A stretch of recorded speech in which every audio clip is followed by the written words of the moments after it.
Hip is a very important joint in our body because that bears the entire body weight.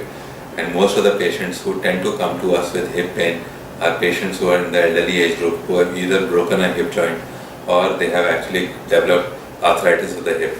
Arthritis of the hip is a very common problem that we face in the Western world. It is less common in India, maybe because we squat a lot. So in India, knee problem actually overwhelms the hip problem. But a hip arthritis is treated in no different way than a knee arthritis.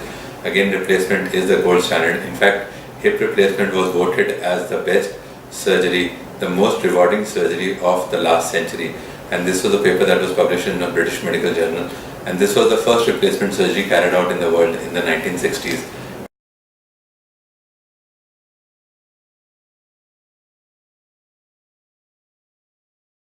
So hip replacement, the most common cause for hip replacement in India that I have found in my last 8 years of practice has been avascular necrosis, in which essentially what happens is the ball of the femur or the ball of the thigh bone loses its blood supply, and this is what we are talking about.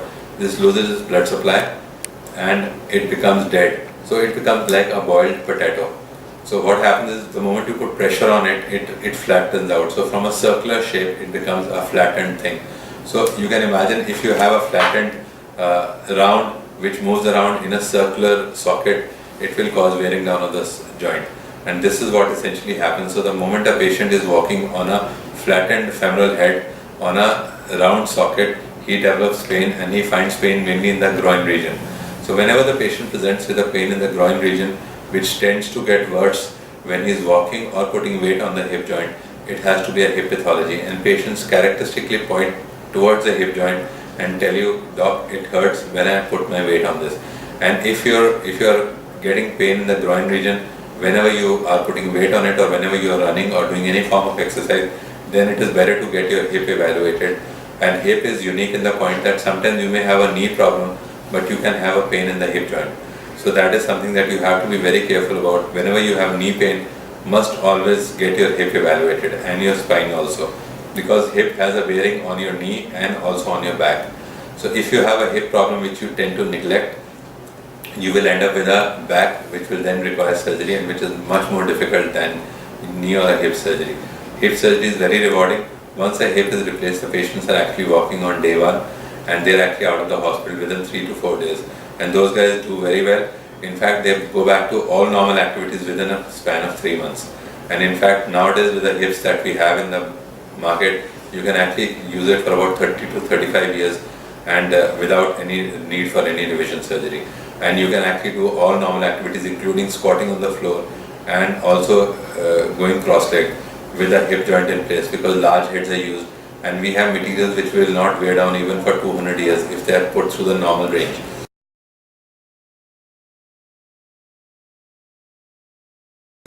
So essentially in a hip joint also, like the knee, we do not take away the full joint, we only cut off the ball of the femur bone or the thigh bone. The ball which is actually either broken or flattened is taken off, and then the socket which is then reamed to freshen up, and then we implant a socket into this thing. So now this is the socket which is fitted into the socket of the hip bone, and once that is fitted, it is either fixed onto the bone with a couple of screws or with a cement, depending on what is being used and what is the age of the patient and why we are doing the replacement. All of them are now recommended therapies. So the commonest in India is, why we do a hip replacement is because the ball of the hip joint actually loses its blood supply, which happens in young people and can happen because of injury, can happen because of fractures, can also happen because of excessive alcohol or liver disease. So there are a lot of causes for avascular necrosis, but if the cause is not rectified, then replacement is the only alternative in this patient to have a pain-free, active, mobile hip joint.